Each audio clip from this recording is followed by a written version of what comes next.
Olá, está começando mais uma edição do Diálogos da Cidade e hoje o tema é urgente e global, as mudanças climáticas. Em novembro de 2025, o Brasil recebe um dos eventos mais importantes do planeta, a COP30, a Conferência das Nações Unidas sobre Mudanças Climáticas. O evento não vai acontecer na capital nem no eixo Rio-São Paulo, locais que geralmente são palco, de encontros internacionais. A cidade escolhida foi Belém, no Pará, o que é muito simbólico, pois significa dentro do perímetro da Amazônia brasileira. A COP é um evento anual que reúne líderes de quase 200 países para discutir estratégias globais, e enfrentamento para as mudanças climáticas que precisam acontecer. Para conversar com a gente sobre isso, recebemos Thelma Kruk, coordenadora do Comitê Científico da COP30, e Luiz Henrique Machado, professor de Biologia. Gente, sejam muito bem-vindos, é uma honra receber vocês aqui. Muito obrigado. Muito obrigada, Rafael. Obrigado a vocês. Professora Thelma, eu quero começar pela senhora. O que significa simbolicamente e politicamente também realizar uma COP no coração da Amazônia? O que isso comunica ao mundo? Muito obrigada, Rafael, pela pergunta. E primeiro agradeço de estar aqui no Diálogos da Cidade, aqui na TV Câmara. É um prazer e muito agradecida. Então, na verdade, acho que você contextualizou de uma forma interessante, Rafael, porque normalmente os grandes eventos acontecem em São Paulo, no Rio de Janeiro, em Brasília. E eu acho que a gente tem que dar oportunidade também para grandes eventos acontecerem na parte norte do Brasil, nordeste do Brasil. A gente não pode esquecer dessas grandes áreas, Então, é uma oportunidade porque nos últimos anos a gente tem visto as COPs serem realizadas em países que principalmente são grandes exportadores de combustíveis fósseis, Não houve, assim, COP mais recente num ambiente florestal e num ambiente florestal robusto, como é a nossa floresta amazônica, Então, eu tendo sempre a dizer, a COP vai acontecer na floresta, mas ela não será uma COP de floresta, Ou seja, nós tivemos muitos anos, acho que a partir de 2005 até 2015, nós tivemos toda uma discussão sobre as florestas tropicais do mundo, onde se discutiam incentivos assim, financeiros para apoiar a redução de desmatamento, degradação florestal, conservação de florestas, manejo. Então, a gente dedicou 10 anos de COPs tratando de floresta. Então, muito recentemente entrou o tema de combustível fóssil e é por aí que eu acho que a COP tem que ir. Certo. Professora, e por que a escolha de Belém para sediar a COP30? É tão relevante essa sede no contexto das discussões sobre o clima da biodiversidade? Não, claro, está sendo interessante, Rafael, porque normalmente a gente fala assim, a gente tem a Convenção das Nações Unidas sobre Mudança do Clima, que é essa COP, mas, paralelo a isso, pela primeira vez está se falando de se trazer ou contextualizar outras conferências, como, por exemplo, a Conferência da Diversidade Biológica, E também tem a Convenção da Desertificação. Todas elas foram, na verdade, criadas em 92, na Rio 92, Então, esse tema de biodiversidade, desertificação, está sendo trazido de uma forma mais, digamos assim, mais forte. Acho que até por conta da biodiversidade, tudo que a gente tem na Amazônia, acaba estimulando esse tipo de discussão nesta COP. E, além do mais, Rafael, assim, como você falou, essa COP tem quase 200 representantes de governos. E, por estarem debaixo das Nações Unidas, as decisões têm que ser todas por consenso. Sim. E isso é terrível, porque todos esses países têm diferentes circunstâncias nacionais e etc., Então, é muito complexo. Mas eu entendo que, paralelo a isso, nós vamos ter uma agenda de ação climática muito, muito forte, e é por aí que as coisas vão acontecer. Certo. Luiz Henrique, professor de Biologia, na sua opinião, o desmatamento da Amazônia vem oscilando nos últimos anos, Quais são os principais impactos ambientais, sociais e climáticos dessa prática? Bom, gostaria de agradecer também pelo convite. É sempre uma oportunidade muito grande, né? Estar com pessoas aqui maravilhosas como a professora Thelma e vocês aqui, né? Abrindo esse espaço para que a gente possa também falar sobre um pouquinho, conversar um pouquinho sobre o meio ambiente, né? E esse meio ambiente é o que hoje em dia está sendo aí um palco para muitas situações, né? Tanto situações que assolam mesmo, né, a biodiversidade, como a senhora trouxe, assola o clima como um todo, aí, então, né, trazendo as mudanças climáticas aí como uma questão. Isso impacta muito, né, na sociedade como um todo. Na minha perspectiva, dentro de sala de aula, por exemplo, a gente consegue ver um impacto muito grande das pessoas que não conseguem ter uma noção do que é o meio ambiente, por exemplo, né, nesse aspecto macro, né, da coisa, e como as coisas vão se interligando também. Eu acho que é importante também a gente saber do micro, né, alinhavar as coisas do micro para poder entender todas as questões que se dá, né, em relação ao meio ambiente, em relação a como a sociedade se desenvolve dentro desse meio, né, e se reconhecendo como parte também desse meio.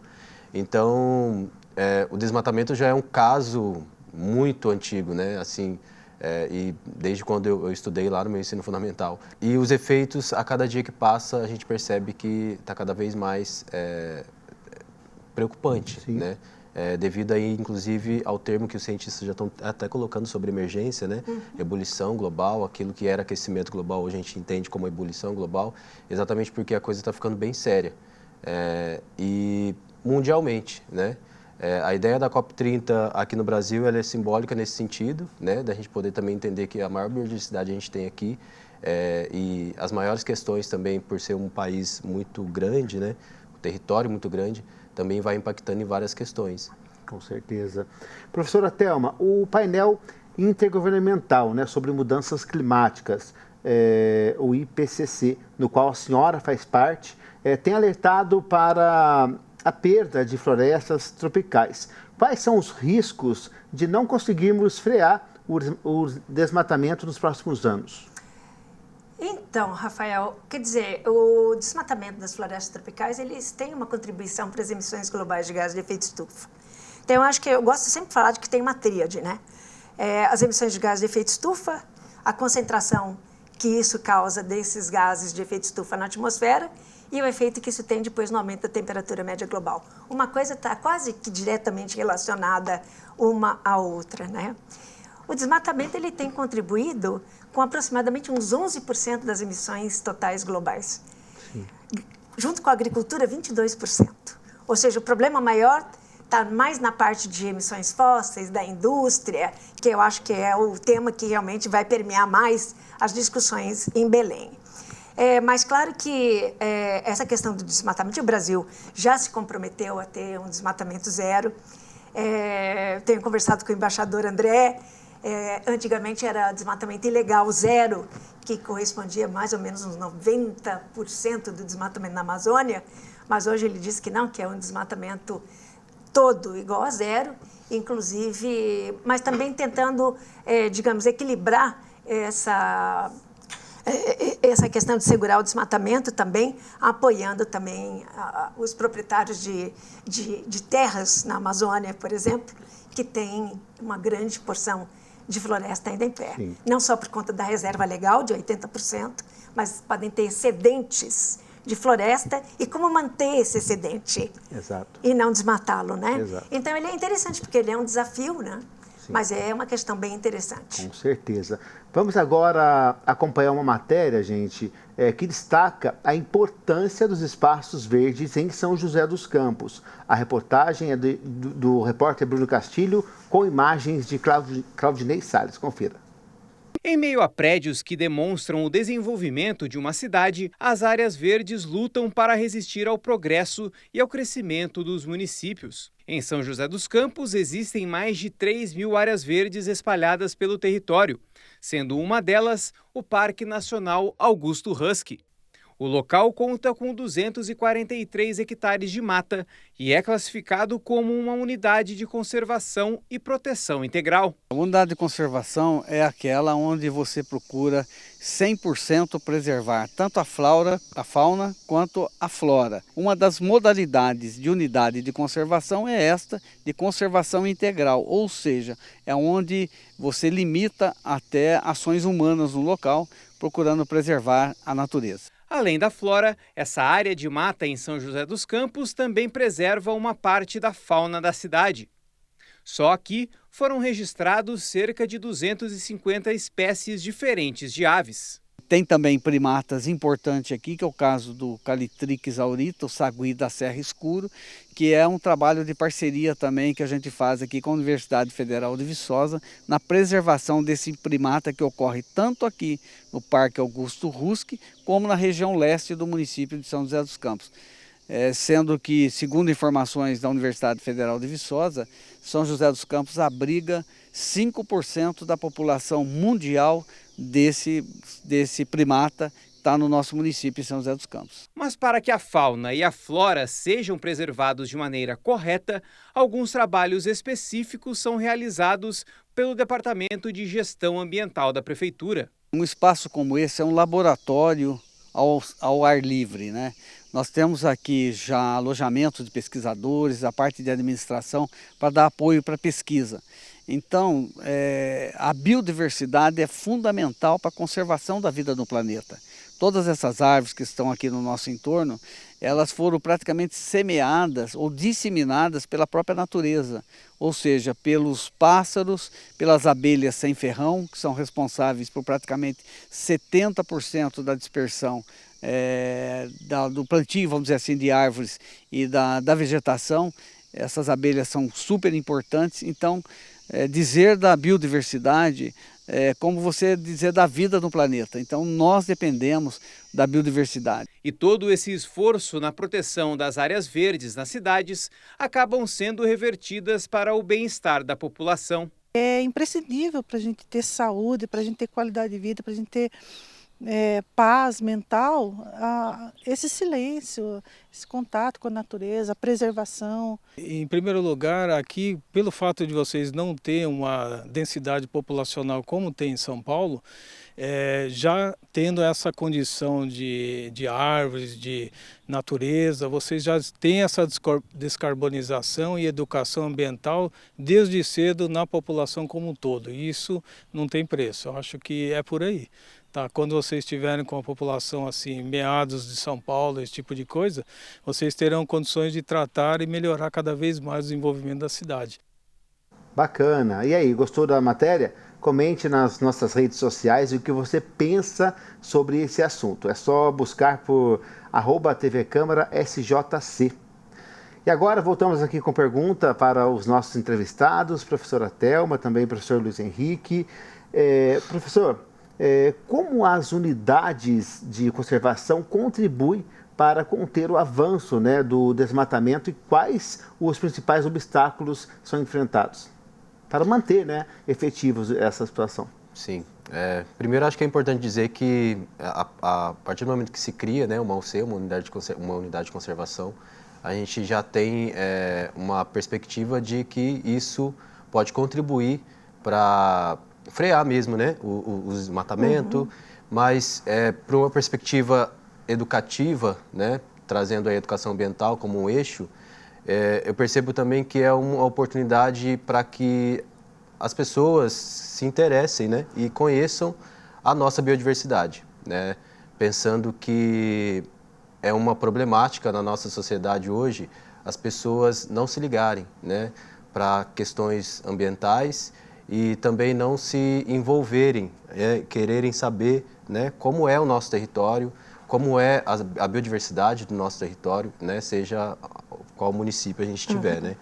Então, acredito que freou muito, né, as unidades de conservação hoje, ela tem um papel fundamental, né, para isso, e não só para né, frear os desmatamentos, mas eu acredito que para várias coisas, né, vai dando Posso oportunidade para várias coisas. Por favor, professora. Eu queria complementar, sabe, é assim, uma coisa interessante, porque lá atrás, bem no passado, como eu sou do INPE, Sim. Né, fui do INPE, agora estou aposentada, trabalhava muito com a parte de imagens de satélite, né? E a gente sempre monitorou o desmatamento através, e até hoje é feito dessa forma, né? Então, a gente notava o seguinte, que o desmatamento ele acontecia no arco do desmatamento, como a gente chamava. E aí essas unidades de conservação elas foram criadas justamente para tentar bloquear a expansão do desmatamento. E conseguia fazer isso muito bem. Então, hoje a gente tem, por conta de... A gente tem muito mais condições assim com computadores. A gente consegue, por exemplo, a cada ano, quando a gente fornece as estimativas oficiais do desmatamento, em todos os biomas agora, não só na Amazônia, Cerrado, mas em todos os 6 biomas, a gente consegue distinguir onde é que esses desmatamentos estão acontecendo. Sim. Estão acontecendo em áreas áreas de proteção ambiental? Às vezes acontece, é pouquinho. Agora, um ponto que eu queria mesmo salientar, e se me permite, bem rapidinho, Rafael, que eu acho que eu esqueci de falar isso no começo, a importância de Belém por trazer os povos indígenas e as comunidades tradicionais. Sim, com certeza. Esse aí, sabe? E se a gente olhar o quanto que essas comunidades são importantes para manter essas áreas florestadas, a gente vê que a quantidade de desmatamento nessas áreas demarcadas, né, dos povos indígenas, é realmente muito, muito pequena. É muito interessante da gente ver isso. Belém vai se destacar por trazer essas comunidades bem próximas desses governos todos que vão estar lá. Com certeza. Professora, rapidamente, de que forma a senhora vê a valorização, né, da preservação dos espaços verdes aqui mesmo em São José dos Campos? Esses espaços podem conscientizar a população sobre a importância da proteção da Amazônia em questões climáticas? Não, eu vejo, assim, Rafael, de uma maneira assim... por exemplo, São José é um caso bem atípico, né? São José é uma cidade que tem muito verde, é uma cidade, não sei se é a primeira ou é a segunda, mais florestada, ou seja, a gente tem muita árvore, né, em São José dos Campos, e por isso a nossa qualidade do ar é muito melhor. Mas é claro que essa conscientização vai ter que ser maior, Rafael, pelo seguinte, nós estamos assim projetando com a mudança do clima, termos assim eventos de ondas de calor muito mais frequentes e muito mais extremas, muito mais intensas também. Então, por exemplo, se você tiver numa comunidade assim que pode ter ar-condicionado, é um alívio. Mas o que acontece então com as populações mais vulneráveis que não têm condição de ter um ar-condicionado? É aí que eu estou dizendo, refloresta, coloque espaços azuis. Exato. É isso que vai diminuir bem uns graus na temperatura. Eu acho que é o mínimo que a gente pode fazer para as populações, sabe, mais vulneráveis, e eu acho que esse é um exercício muito bom. E claro, serve de exemplo para outras cidades. A gente vai rapidinho para o intervalo, tem muito assunto para a gente falar sobre esse tema. Vamos para o nosso primeiro intervalo e no próximo bloco, gente, vamos explorar outros temas, né, importantes. O aumento das temperaturas, a emissão de gases carbônicos e também o papel fundamental das árvores nessa equação. Fique com a gente, voltamos já.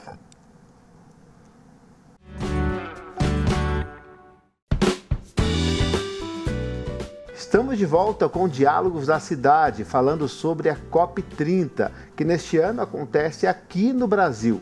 E os alertas sobre o clima não param, gente. Um relatório revelou que 2024 foi o ano mais quente já registrado no mundo. A temperatura média global ficou 1,55 grau acima do normal. Os oceanos também bateram recordes de calor e o nível do mar continua subindo em ritmo acelerado. Além disso, os eventos extremos, né, como enchentes, secas, ondas de calor e tempestades ficam mais fortes e frequentes. Nas enchentes do Rio Grande do Sul, por exemplo, em 2024, cerca de 580 mil pessoas foram deslocadas. E segundo outro levantamento, o Brasil liderou os deslocamentos internos por desastres climáticos nas Américas, né, com 745 mil, número muito alto, né, pessoas afetadas só em 2023. esses dados mostram que a mudança do clima já está afetando o nosso dia a dia, né? E reforçam a importância de buscarmos soluções concretas, já, com a máxima urgência, né, gente? A situação se agravando, e é importante a gente ter esse debate, por mais debates assim, né, em toda a mídia, para a gente ter realmente essa consciência. A gente falou do aumento ali, professora, esse aumento de 1,5 grau parece pequeno, né, mas ele realmente significa na prática das cidades e das pessoas o quê? Primeiro, Rafael, obrigada. Aquele gráfico é muito ilustrativo que vocês mostraram, Sim. né? E principalmente porque a gente está vendo, a partir de 1970, assim, uma mudança na tendência, ou seja, um crescimento muito rápido do aumento da temperatura média global, né? Agora, esse 1,5 que você está falando, hoje a gente deve estar, de acordo com o painel intergovernamental sobre mudança do clima, por volta de 1,32, 33 graus, mas a gente está rapidamente indo para 1,5.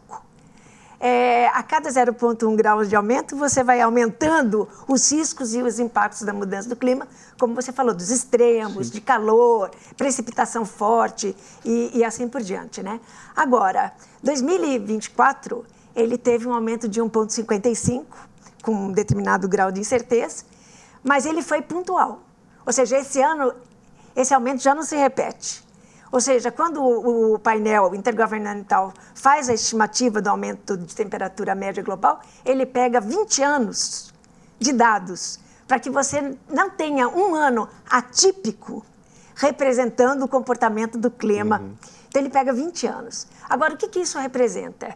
Independentemente, né, do que seja, a gente hoje tem o conhecimento inequívoco de que esse aumento se deve à influência humana, no aquecimento da atmosfera, do oceano, da biosfera terrestre, isso virou fato. E a questão é que você não tem esse aumento distribuído uniformemente. Então, se você pegar ali a parte mais ao norte do hemisfério norte, onde nós temos o Ártico, ali, em partes do ano, você tem até 3 vezes mais aquecimento do que a média global. É por isso que a gente está vendo toda essa perda de massa, né, do mar Ártico, as geleiras, é isso que está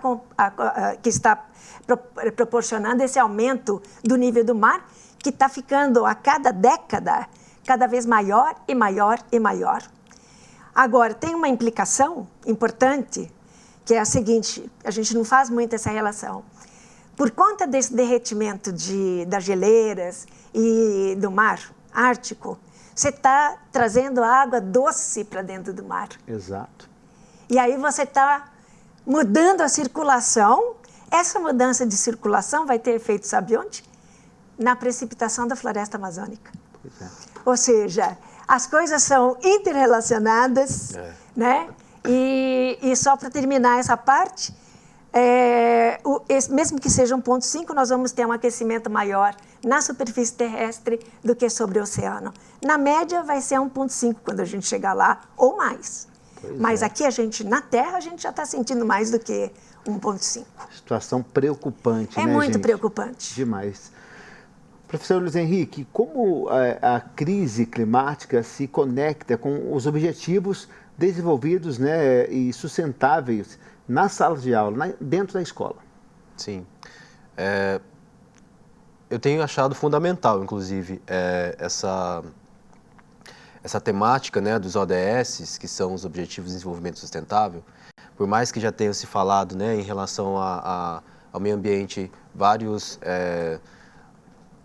reuniões, né, como Estocolmo, como Rio 2021, como vários outros, agora a COP30, né, que tem tido esse desenvolvimento de estar falando sobre, né, eu acredito que com o ODS é como se fosse uma luz no fim do túnel. É como se você tivesse ali todos os 17 objetivos, né, o 18, como o Brasil adotou o 18, né, particularmente ali entendendo o território, né, com as desigualdades, né, e eu vejo como um guia, né, e inclusive trabalhando no Ecomuseu, né, que foi vocês tiveram esse contato semana passada, eu trabalho no educativo, né? Então lá a gente faz a educação ambiental acontecer nas escolas, assim.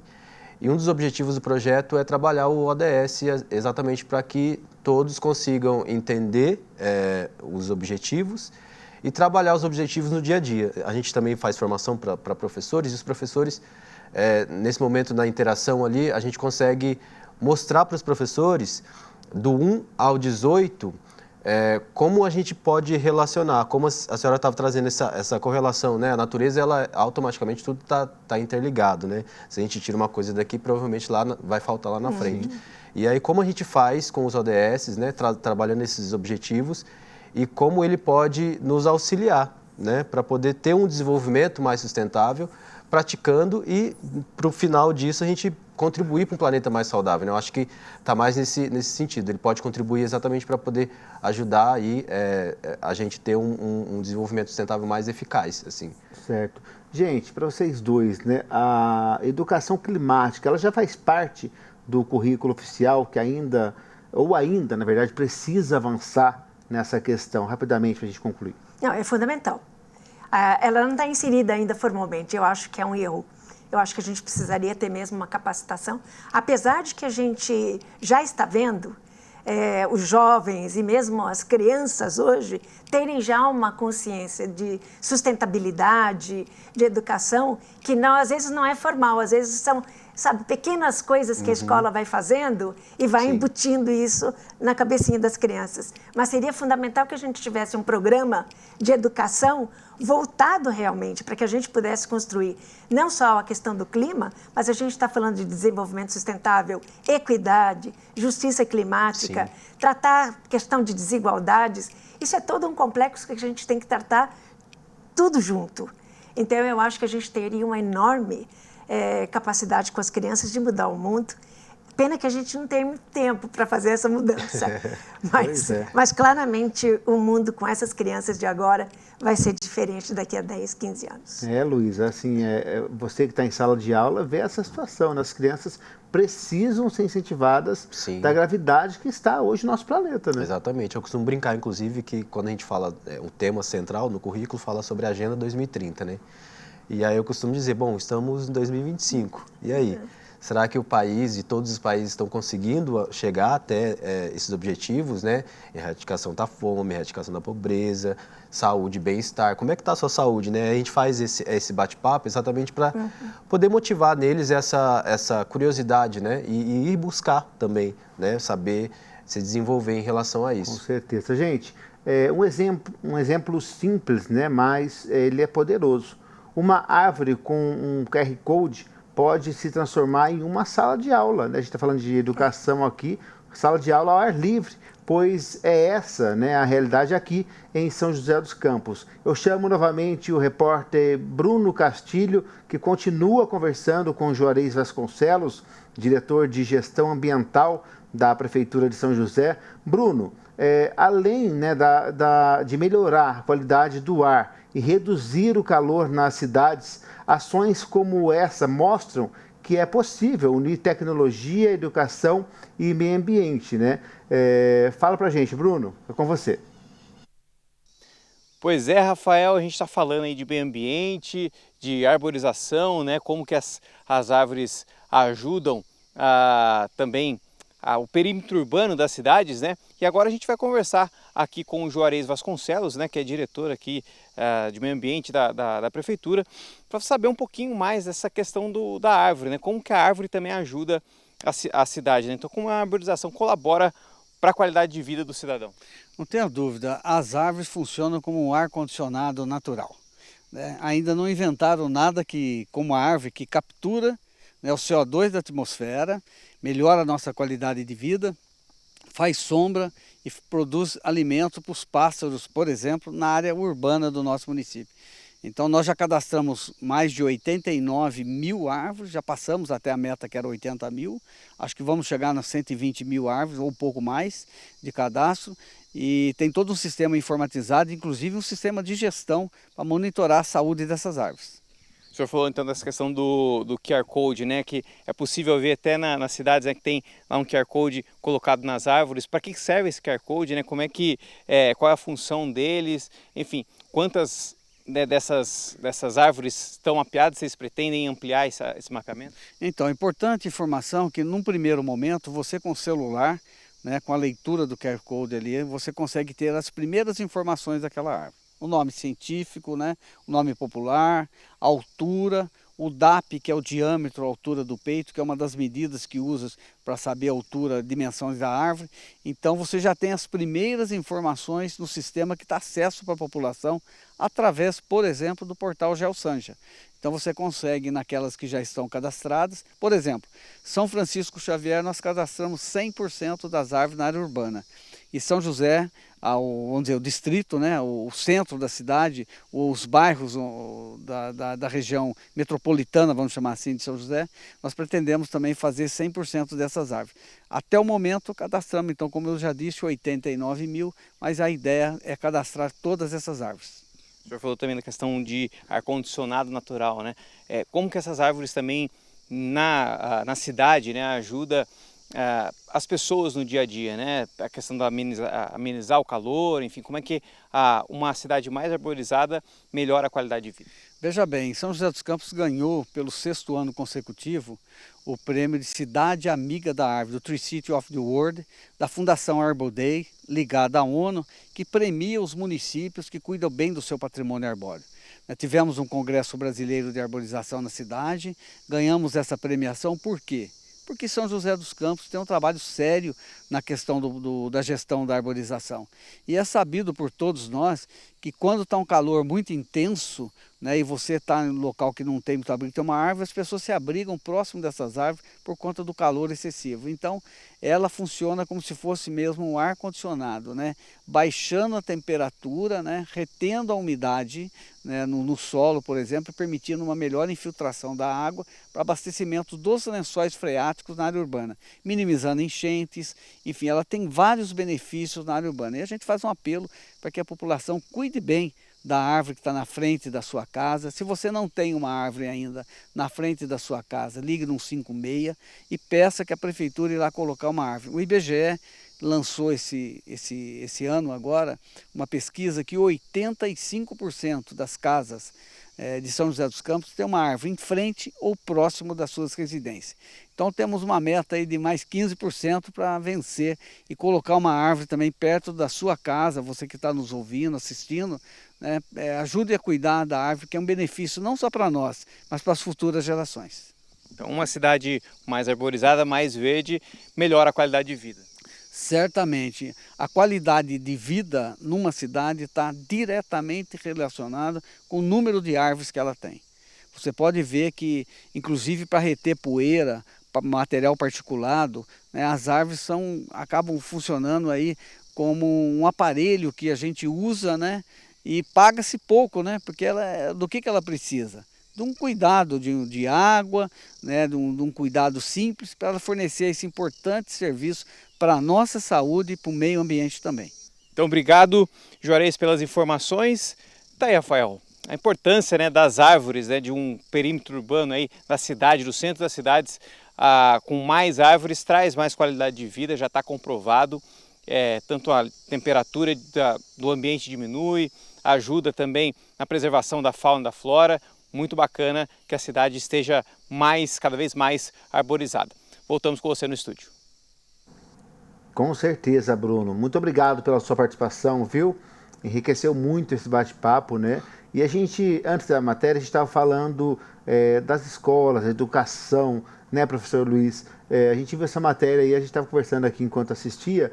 É importante as escolas se unirem e levar as crianças para conhecer esses espaços, pegar o celular, ver o QR Code, ver esse teste que está ali. É muito importante esse incentivo, né? Fundamental. Inclusive também é importante fazer um movimento com as crianças para que elas possam criar os QR Codes, né? E também começar a fazer esse movimento junto com a cidade, né? De alguma forma.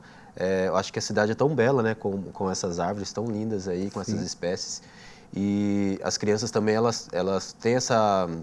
Quando elas entendem, é uma coisa incrível. Quando elas entendem para que é a atividade, quando elas entendem qual é a finalidade de tudo, elas se empenham, elas se engajam e fica uma coisa muito linda, assim, sabe? Com certeza. Um equilíbrio, né? Uma ecologia vai acontecendo ali nesse sentido. Professora, Thelma, a gente viu nesse exemplo simples, né, como ações locais, elas podem ter impacto direto na educação ambiental. Na sua visão, professora, como a ciência pode contribuir para que essas iniciativas ganhem escala e façam parte de uma política climática mais ampla? Então, a gente tem feito um esforço muito grande, sabe, Rafael, para trazer a ciência mais próximo das pessoas de uma maneira geral. Os cientistas, às vezes, têm uma linguagem muito hermética, né, muito difícil. Então, a gente tem, através de usar mesmo a sociedade civil, os educadores, e transformando toda uma linguagem muito complexa em coisas muito simples, né?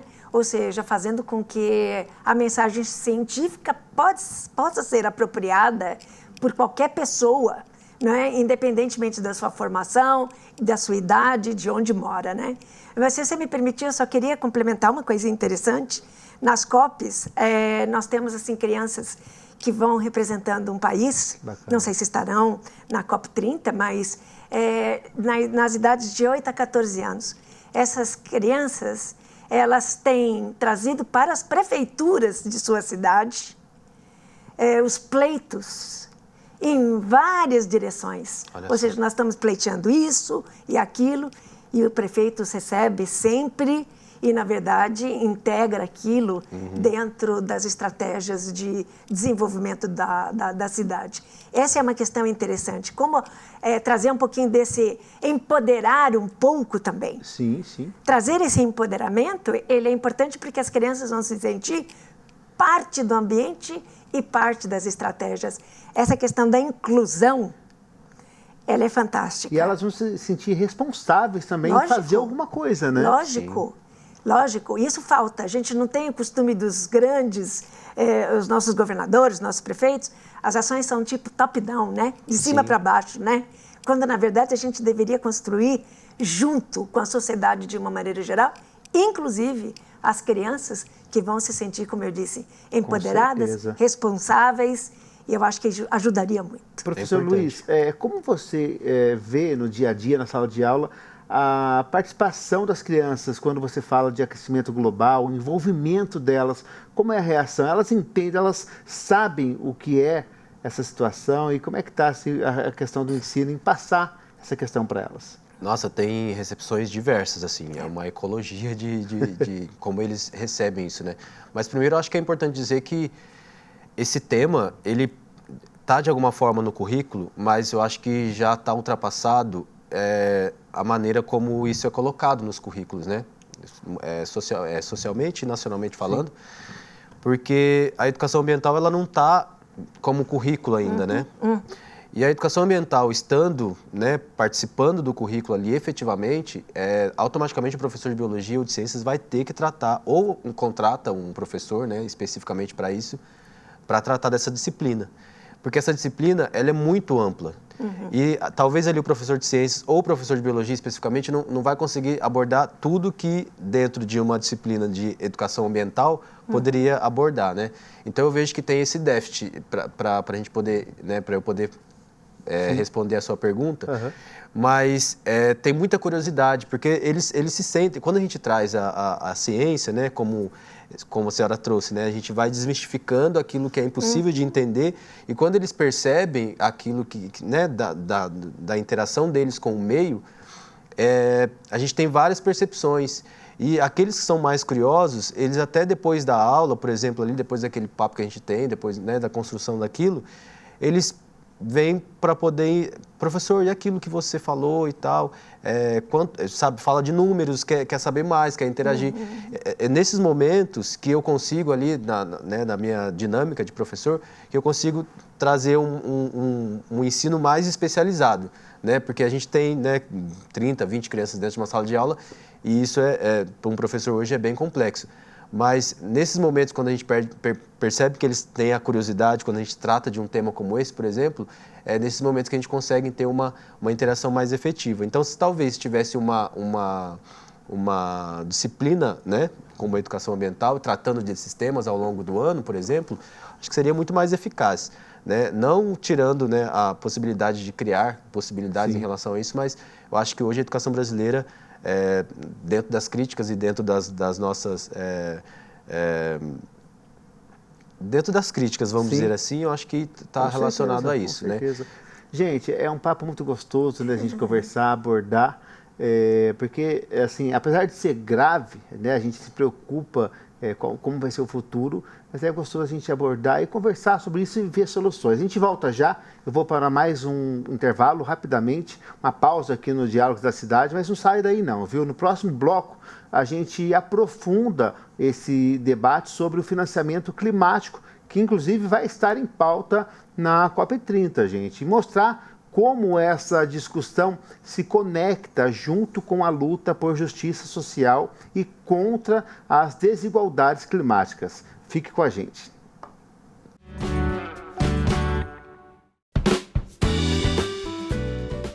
O Diálogos da Cidade está de volta e agora a gente fala sobre financiamento climático, um dos principais temas que vai estar em pauta na COP30, a Conferência do Clima da ONU, né, que acontece em 2025 aqui no Brasil. A ideia é cobrar dos países ricos, historicamente, né, os maiores poluidores, um apoio financeiro mais efetivo aos países em desenvolvimento para que possam, né, enfrentar os impactos das mudanças climáticas com mais justiça. Para a gente entender um pouco melhor essa proposta e os desafios envolvidos, a gente ouve agora o economista Bruno Purga, que fala sobre o cenário atual e o que a gente pode esperar dessas negociações. Vamos acompanhar. Principalmente após o Acordo de Paris, há uma necessidade de financiamento das ações, principalmente no combate às mudanças climáticas dos países em desenvolvimento. Há uma série de promessas e de recursos, né, de financiamento dos países desenvolvidos, que são os países que mais contribuíram para as mudanças climáticas, né, fizeram a industrialização, grande parte dos combustíveis fósseis, para os países de desenvolvimento que, enfim, estão aí numa outra etapa da escala de desenvolvimento, né? Um debate muito longo já, né, de quem vai pagar a conta, né, das mudanças climáticas, né? Porque quem está pagando, na verdade, são as populações, principalmente dos países de desenvolvimento, que já sofrem com os efeitos e os impactos das mudanças climáticas, né? Então, a gente precisa, de fato, mobilizar recursos na escala mundial, né, de todos os países, para esses países, né, se adaptarem, mitigarem suas emissões também.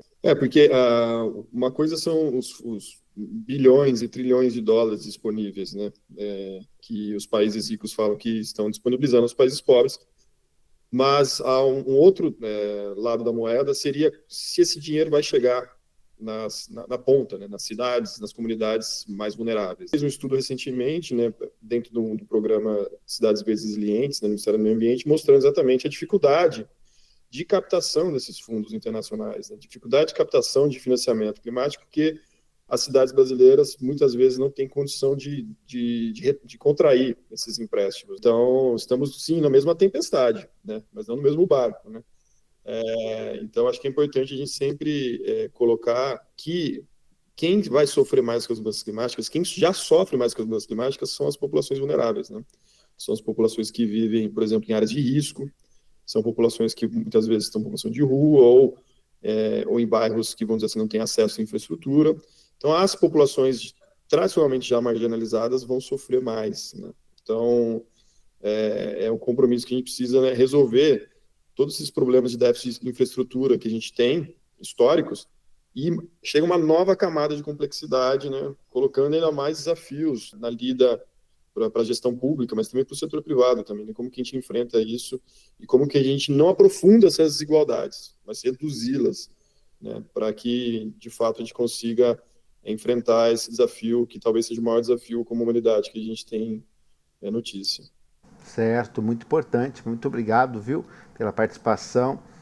Gente, situação complicada. Professora Thelma, a gente sabe que os países em desenvolvimento são os que mais sofrem, né, com os efeitos da crise.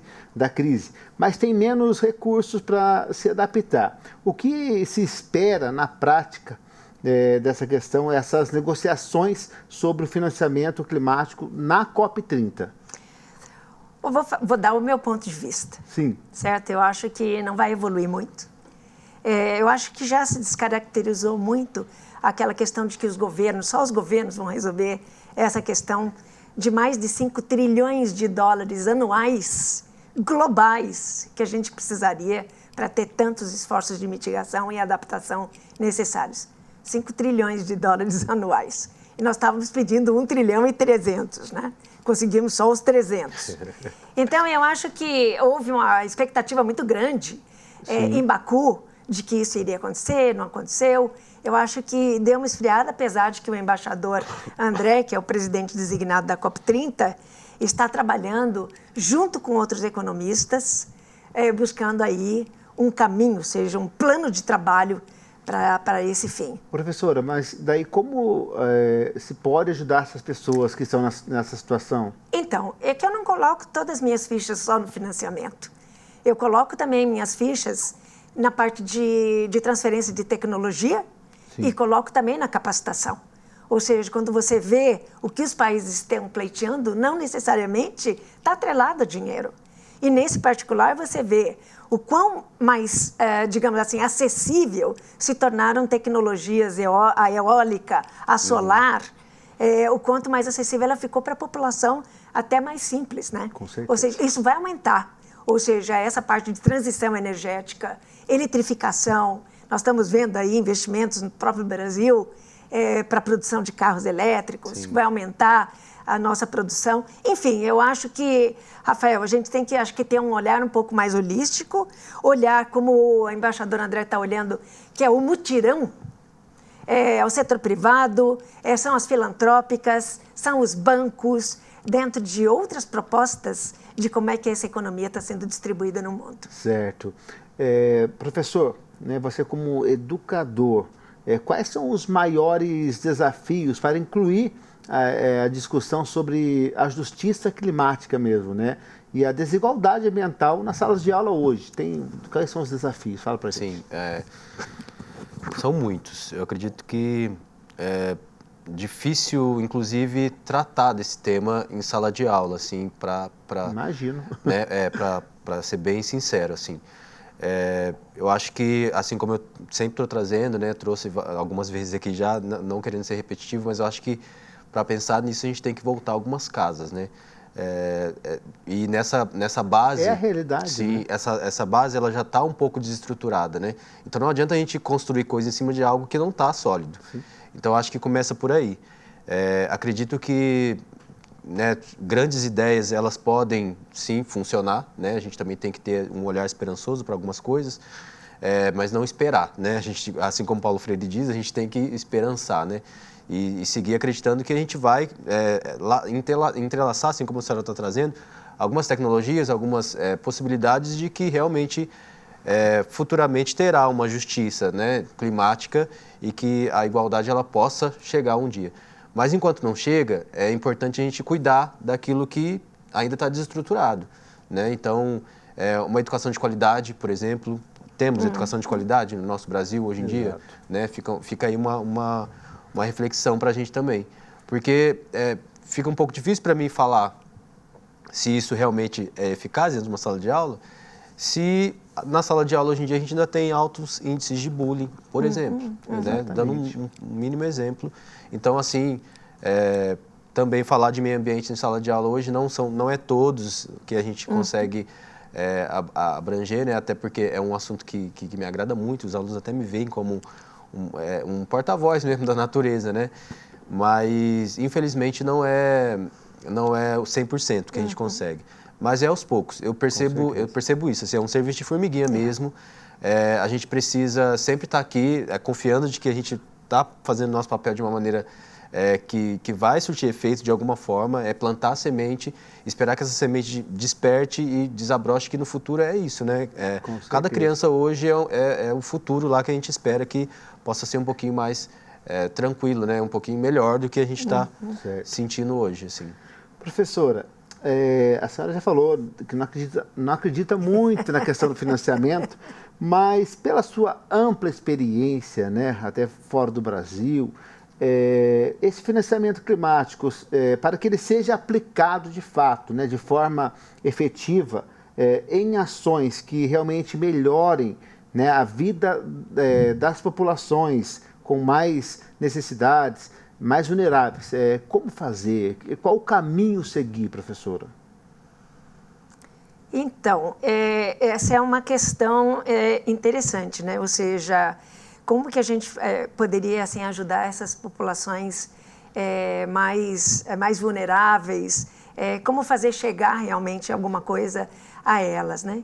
Ou seja, eu tenho uma confiança de que as coisas elas vão mudar gradativamente, elas vão ter que mudar, até porque a gente tem hoje a questão do financiamento, infelizmente, antes nós tínhamos assim uma meta para mitigação, ou seja, para reduzir muito ambiciosamente as emissões de gás de efeito estufa, ou fortalecer os sumidores, que, por exemplo, floresta é um sumidouro, ou fortalecer, reflorestar, restaurar, né? Infelizmente, o mundo não foi capaz de fazer esse tipo de exercício tão significativo que não exija hoje a gente trabalhar em adaptação. Sim. Então, hoje, a gente tem duas contas para pagar. A conta de uma mitigação ambiciosíssima e agora uma conta de adaptação que bate à porta, ela já está entrando, para alguns países ela já entrou, principalmente para as pequenas ilhas que já estão perdendo grande parte de seu território por conta do aumento do nível do mar. Então, essa questão ela acabou se complicando ainda mais sob o ponto de vista de recursos necessários por conta disso. Essa COP vai tratar também de adaptação mais profundamente. Houve um tempo que o Brasil nem falava de adaptação, porque se falasse, a gente achava que ia dizer, não, você pode se adaptar depois, então a gente não precisa fazer muita mitigação.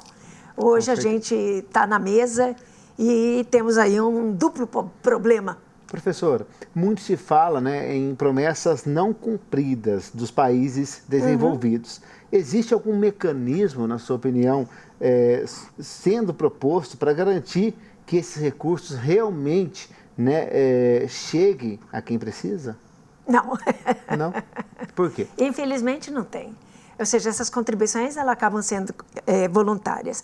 É claro que os países, eles têm, digamos, bilateralmente, eles vão trabalhando entre si, ou seja, existe uma contribuição que não acontece no âmbito só da Conferência das Partes. Ou seja, já se trabalha com alguns países, já se faz um pouco de capacitação também, e esse esforço acaba hoje sendo 50%, 50% quase de adaptação e mitigação. Agora, dentro da Conferência das Partes, a gente não tem um mecanismo que exija com que os países, na verdade, contribuam. Existem, às vezes, decisões que fazem crer, como nós tivemos para florestas no passado, que esse financiamento viria. Nunca veio. Sim. Ou seja, hoje se apela para outros mecanismos, como mecanismo de mercado, transição de mercado de carbono, para você manter a floresta em pé. Mas acho que é interessante, só, Rafael, salientar, que na COP30 serão colocados 2 fundos. O fundo para florestas tropicais, para a conservação das florestas em pé, e um fundo Unidos por Nossas Florestas, que já é para restauração, para reflorestamento. O Brasil deverá já estar colocando um dinheiro para dar o primeiro passo para esse fundo. Tivemos também notícias de que a China também irá contribuir, mas veja, será que serão os países em desenvolvimento que vão arcar com essa conta? Eu espero que não. Eu espero que não.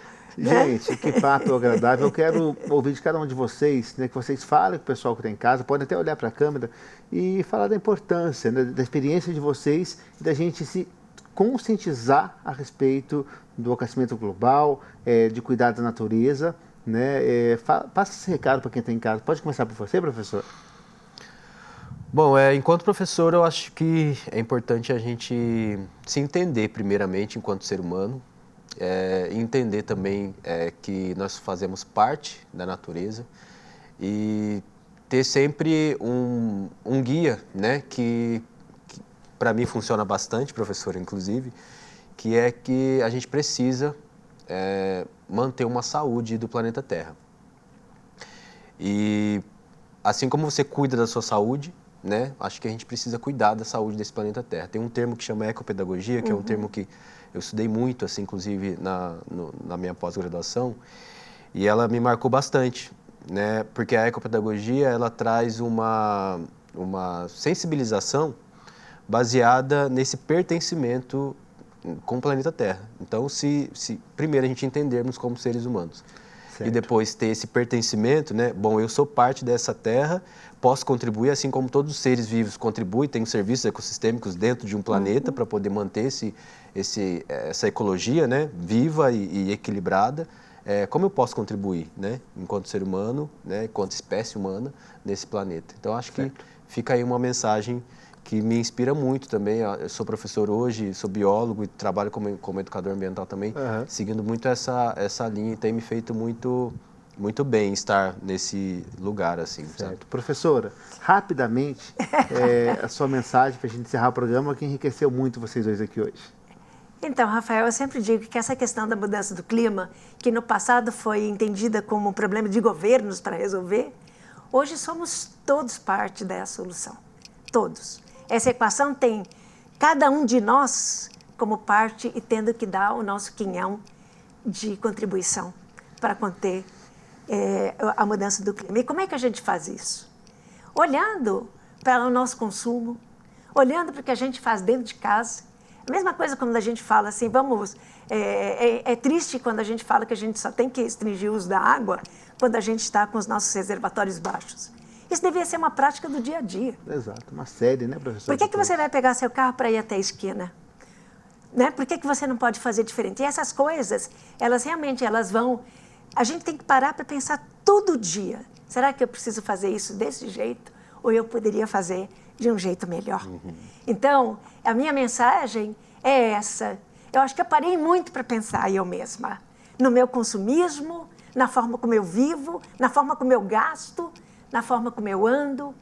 Eu acho que se todos nós pusermos um pouquinho disso, né, na receitinha do dia a dia, acho que a gente vai contribuir bastante para um futuro melhor para as futuras gerações. Maravilha. Queridos, muito obrigado pela participação de vocês. Agradeço. E a gente chega ao fim de mais um Diálogos da Cidade, um programa hoje necessário, gente. Obrigado por ter ficado com a gente. Nos acompanhe pelo youtube.com/TV Câmara SJC, também canal aberto 12.3, 7 da NET e 9 da Vivo.